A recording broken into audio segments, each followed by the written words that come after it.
आदाब, नमस्कार। मैं नाजिश रजा, वन टीवी हिंदी समाचार में आपका स्वागत है। चलिए सबसे पहले नजर डालते हैं हेडलाइंस पर। दौसा में सब इंस्पेक्टर ने 4 साल की मासूम के साथ किया रेप। वसुंधरा राजे ने साधा निशाना कांग्रेस पर। रमजान में इफ्तार की दावत कर दी और कांग्रेस पे भड़के अकबरुद्दीन ओवैसी। कर्नाटक में जाकर देखिए कैसे सरकारी योजना लागू की जाती है। शिव कुमार की बीआरएस नेताओं की नसीहत। खबर विस्तार से। जाति जनगणना के बाद नए तरीके से लिखी जाएगी हिंदुस्तान की कहानी। राहुल गांधी चुनाव प्रचार करने बाड़वनी जिले के रायपुर पहुंचे, जहां उन्होंने विशाल जनसभा को संबोधित किया। वहीं राहुल गांधी ने प्रधानमंत्री मोदी पे निशाना साधा। कहा, देश 2 लोगों का नहीं, करोड़ों लोगों का हिंदुस्तान है। उन्होंने पीएम मोदी से पूछा कि आखिर क्यों केंद्रीय मंत्री नरेंद्र सिंह तोमर के बेटे के खिलाफ ईडी की कार्रवाई नहीं होती। राहुल गांधी ने अडानी की बात को लेकर के फिर से मोदी सरकार को घेरा है। राहुल गांधी ने कहा कि जितना पैसा मोदी जी अडानी और बड़े अरबपतियों के जेब में डाल रहे हैं, वहीं कांग्रेस की सरकार उतना पैसा सबसे गरीब लोगों के जेब में डालेगी और उन्हें अपने पैरों पे खड़ा करेगी। एमपी के पूर्व सीएम और कांग्रेस नेता दिग्विजय सिंह ने कहा है कि मुझे उम्मीद नहीं थी कि सिंधिया परिवार का ऐसा राजा कांग्रेस को इस तरह धोखा देगा। कांग्रेस ने उन्हें क्या नहीं दिया। सबसे पहले उन्होंने बड़े महाराजा को सांसद बनाया, यहाँ से फिर इंदिरा गांधी और राजीव गांधी ने उन्हें मंत्री बनाया और सम्मान दिया। लेकिन ज्योतिया सिंधिया ने कांग्रेस में आ गए और उन्होंने उन्हें 2 बार सांसद और फिर मंत्री बनाया। क्या कारण है कि वे चले गए? मुझे उम्मीद नहीं थी कि इतने बड़े सिंधिया घराना का ये महाराजा इस तरह से कांग्रेस पार्टी के साथ धोखा करेंगे। कांग्रेस पार्टी ने उन्हें क्या नहीं दिया? बड़े महाराज को यहां से सांसद बनाया, इंदिरा जी ने, राजीव जी ने उनको मंत्री बनाया, सम्मान के साथ रखा। लेकिन ज्योतिराज सिंधिया जी कांग्रेस में आए, फिर कांग्रेस ने उनको संसद सदस्य बनाया, 2 बार मंत्री बनाया। लेकिन क्या कारण है कि छोड़ के चले गए? मैं कहना चाहता हूं, ये हमारा इतिहास रहा है। राउसिवनी कोर्ट की अनुमति के बाद पुलिस दिल्ली के पूर्व उप मुख्यमंत्री मनीष सिसोदिया को उनकी बीमार पत्नी से मिलवाने लेकर आई है। वहीं सिसोदिया अपनी बीमार पत्नी से उस परिसर में मिल रहे हैं जो अब आधिकारिक तौर पे दिल्ली के मंत्री आतिशी को आवंटित किया गया है। यही परिसर पहले उन्हें आवंटित किया गया था। वहीं कोर्ट ने सिसोदिया को सुबह 10 बजे से शाम 6 बजे तक मिलने की अनुमति दी गई। Special DG law and order Prashant Kumar ने कहा है कि आगामी त्योहार को देखते हुए बाजारों और अन्य भीड़ भाड़ वाली जगहों पे नियमित पुलिस तैनात की गई है। वहीं क्यूआरटी टीमों का गठन किया गया है। वहीं त्योहार को देखते हुए 232 कंपनियां पीएससी की और 3 कंपनियां एसडीआरएफ की, 3 कंपनियां सीएपीएफ की, 3 कंपनियां यूपीएसएसएफ की, 8 कंपनियां और 400 अंडर ट्रेनिंग सब इंस्पेक्टर भी तैनात किए गए। शिवसेना सांसद संजय राउत ने कहा है कि जिस तरह से मुंबड़ा में बुलडोजर चलाया गया है, क्या हम देखते रहेंगे? जब हमारी शाखा पे बुलडोजर चलाया जा रहा था तब क्या पुलिस सो रही थी? जब उद्धव ठाकरे ने घोषणा की कि वह वहां जाएंगे, पुलिस सक्रिय हो गई और कहा कि वे उन्हें रोक देंगे। हम भी शिवसेना है, हमारे पास बाला साहब ठाकरे के डीएनए है, हम फर्जी नहीं हैं। देखो, आपने जो कहा ना, एक गुट है। हमारे यहाँ कुछ समय पहले गैंग वॉर होते थे, जो गैंग लोग बनाते थे। वैसे गैंग हो सकता है, वो गैंग ने सत्ता पर कब्जा किया है भाजपा की मदद से, बीजेपी की मदद से। मुंब्रा में जिस तरह से शिवसेना के शाखा के ऊपर बुलडोजर चलाया गया, जिस तरह से वहां मुंब्रा में जो पुरानी शाखा थी, जिसे आप मंदिर बोलते हैं, मंदिर पर बुलडोजर फिराया गया, क्या हम देखते रहेंगे? आज आपके हाथ में सत्ता है, पावर है, पैसा है, गुंडे है, माफिया है। ठीक है, कब तक आप चलाओगे दादागिरी? 31 दिसंबर के बाद ये जो पुलिस चाकरी कर रहे हैं ना एक गुट की, वो कहां जाएंगे? मेरा थाने के पुलिस कमिश्नर को आह्वान है, आप भारतीय पुलिस सेवा के अधिकारी हैं, आप किसी एक गुट के अधिकारी या पेरोल पर नहीं हो। जब ये शाखा के ऊपर बुलडोजर चलाया जा रहा था हमारी, तब आपकी पुलिस नहीं थी। राजस्थान में महिलाओं और बच्चियों के साथ बढ़ते अपराध थमने का नाम नहीं ले रहा है। यहाँ आम जनता के रखवाले ही हवस के भूखे भेड़िए बन के घूम रहे हैं।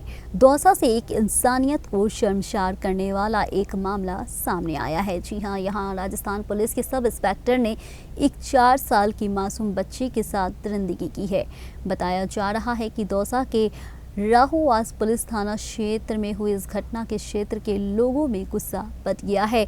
इस घटना के विरोध में राहुवास पुलिस थाने के बाद सैकड़ों लोग विरोध प्रदर्शन करने पहुंचे और आरोपी सब इंस्पेक्टर के लिए सिर्फ फांसी की सजा की मांग करने लगे हैं। इसके बाद एक वीडियो भी सामने आया जिसमें दावा किया गया है प्रदर्शन कर रहे कुछ ग्रामीणों ने मिलकर आरोपी पुलिस वाले को पीट दिया है। वहीं इस घटना पे अब सियासी तेज हो गई है। वहीं पूर्व मुख्यमंत्री वसुंधरा राजे ने इस शर्मसार करने वाली घटना को लेकर के राजस्थान सरकार पे सवाल खड़े किए हैं। उसको क्या सस्पेंड किया गया? राहुवास थाने के अंदर कल जो घटना घटित हुई है उसके अंदर जो परिवादियों द्वारा जो शिकायत की है उसके आधार पर प्रकरण दर्ज किया है। उस प्रकरण दर्ज करने के बाद में हमारे यहाँ पे अनुसंधान अधिकारी नियुक्त करने के बाद में उसमें अनुसंधान किया जा रहा है। अनुसंधान के बाद में तफ्तीश से संबंधित कार्य पूरा लगभग कर दिया है। 164 के बयान वगैरह भी आज करवाए जा रहे हैं और उसके बाद में जो आरोपी है उनको आज ही गिरफ्तार कर लिया जाएगा। उसको सस्पेंड किया गया? हाँ, उनको कल रात को सस्पेंड भी कर दिया है और आज उनको गिरफ्तार। कोर्ट में केस किया जाए? पोक्सो में मामला दर्ज हुआ है? बिल्कुल, हाँ। इसके अंदर 376 पोक्सो और 3 SC/ST के अंदर प्रकरण दर्ज हुआ है और उन्हीं धाराओं के अंदर इनको गिरफ्तार किया। कोर्ट में पेश किया जाएगा? हाँ, बिल्कुल।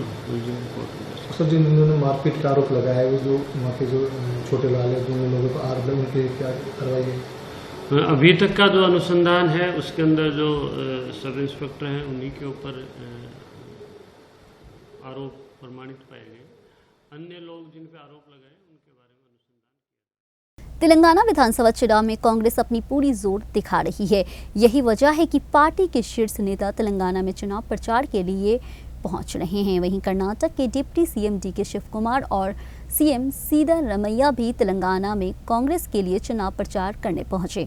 वहीं डीके शिव कुमार ने बीआरएस नेताओं को नसीहत देते हुए कहा है कि उन्हें कर्नाटक जाकर देखना चाहिए कि कैसे सरकारी योजना लागू की जाती है। वहीं डीके शिव कुमार ने कहा कि मल्लिकार्जुन खड़गे, सोनिया गांधी, राहुल गांधी और रेवंत रेड्डी की तरफ से आपको ये सुनिश्चित करना चाहता हूं कि जो भी वादे किए जा रहे हैं उन्हें हम पूरा करेंगे। शिव कुमार ने कहा कि मैं फिर से कह रहा हूं कि चंद्रशेखर राव, केटी रामाराव और बीआरएस के सभी नेताओं से कहना चाहता हूं कि हमने जो भी वादे किए वो सभी पूरे किए हैं। आपने कार्यकर्ताओं, विधायकों को कर्नाटक भेजिए और हम दिखाएंगे कि कैसे जनता से किए गए पूरे वादे किए जाते हैं और वैसे ही हम तेलंगाना में करेंगे।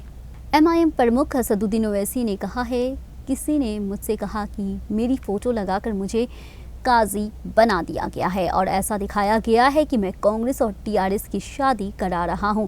तब मुझे पता चला कि कुछ नहीं, तेलंगाना में पीएम मोदी की फ़ोटो लगाकर काम कर रहे थे तो उन्होंने असदुद्दीन ओवैसी की फ़ोटो का इस्तेमाल करना शुरू कर दिया। अरे प्यारे, मैं क्या सबका दूल्हा भाई हूँ? क्या मैं सबका भाईजान हूँ? कि हर कोई बोलता है कि नहीं मेरे अजीज दो, अब तो बीजेपी के लिए कार्टून बनाया। मुझे किसी अखबार के साहबी ने कहा कि मेरी फोटो डाल दिए, मुझे खाजी बना दिए। मुझे खाजी बनाकर ये बताया जा रहा है कि मैं कांग्रेस और टीआरएस की शादी कर रहा हूं। अरे एक में परेशान हूं बाबा, मैं कहा खाजी बन सकता हूं मगर फोटो में भी डाले तो मालूम हुआ मोदी की फोटो अब काम नहीं कर रही तेलंगाना में बीजेपी के लिए। तो मालूम हुआ कि असदुद्दीन की फोटो लगाए तो भी इनको कुछ फायदा होने की उम्मीद है। लगाओ प्यारे, जब मेरी फोटो तुम्हारे मोदी की फोटो काम में नहीं आ रही, मेरी फोटो तुम लगाने पर मजबूर हो गए, तो मालूम हुआ कि हम भी तुम्हारे दूल्हे भाई हैं। अरे क्या आप बताइए, कोई तरीका है इस उम्र में कार्ड के ऊपर मेरी फोटो डालना? अरे जिसकी शादी नहीं हुई, जिसके घर में कोई नहीं है, बीजेपी वालों उनका 30 नवंबर को होने वाले तेलंगाना विधानसभा चुनाव के लिए एमआईएम पार्टी ने 9 उम्मीदवार मैदान में उतारे हैं, जिससे पार्टी प्रमुख असदुद्दीन ओवैसी के भाई और 5 बार से विधायक अकबरुद्दीन ओवैसी छठी बार चुनाव में किस्मत आजमा रहे हैं। वह तेलंगाना की चंद्रायन गुट्टा से सीट से मौजूदा विधायक है। वहीं चुनावी माहौल के बीच अकबरुद्दीन ओवैसी ने एक चैनल से बात करते हुए राजनीति से जुड़े कई सवालों के जवाब दिए हैं। साथ ही कांग्रेस पे भी जमकर निशाना साधा है। उन्होंने कहा, कांग्रेस पर राजनीति के लिए मुसलमानों का इस्तेमाल करने का आरोप लगाया। एक सवाल के जवाब में अकबरुद्दीन ओवैसी ने कहा, सबसे अहम बात यह है कि हिंदुस्तान में आज़ादी के बाद से लेकर सबसे ज़्यादा सरकार में अगर कोई जमात रही है वो कांग्रेस रही है। नेहरू के नाम पर या इंदिरा के नाम पर या फिर बाद में नरसिम्हा राव हो या मनमोहन सिंह हो, आज मुसलमानों के जो हालात है इससे कोई इनकार नहीं कर सकता। दिल्ली जयपुर हाईवे के पास एक दर्दनाक भीषण हादसा हुआ है। इस भीषण हादसे में 3 लोगों की जिंदा जलने से मौत हो गई है। मिली जानकारी के मुताबिक सिरधावली के पास टैंकर ने एक कार और पिकअप वाहन को टक्कर मार दी, जिससे टक्कर लगने से कार में आग लग गई। वहीं दूसरी तरफ पिकअप में सवार एक व्यक्ति गंभीर रूप से घायल हुआ। पुलिस ने बाहर निकाला और उसे अस्पताल ले जाते समय उसकी मौत हो गई। वहीं बिलासपुर पुलिस स्टेशन के जांच अधिकारी विनोद कुमार ने कहा है कि हमें हाईवे पे एक गाड़ी में आग लगने की सूचना मिली। हम जब मौके पे पहुंचे तो एक गाड़ी में आग लगी हुई थी। वहीं इस हादसे में 3 लोगों को जिंदा जलने की मौत होने की आशंका जताई जा रही है। आग काफ़ी तेज थी, इसलिए कार में कितने लोग सवार थे इसकी अभी पुष्टि नहीं हुई है। तेलुगु सिनेमा के दिग्गज अभिनेता चंद्रमोहन ने आज 42 साल की उम्र में इस दुनिया को अलविदा कह दिया है। हैदराबाद अपोलो अस्पताल में सुबह 9:45 पे कार्डियक अरेस्ट के कारण उनका निधन हो गया है। दिल का दौरा पड़ने के कारण चंद्रमोहन को अपोलो अस्पताल में भर्ती कराया गया था। उनके परिवार में पत्नी जलधारा और 2 बेटियां हैं। अंतिम संस्कार सोमवार को हैदराबाद में होगा। आज के हिंदी समाचार में इतना ही। मुझे दीजिए इजाजत, पर मिलेंगे नए हिंदी समाचार के साथ।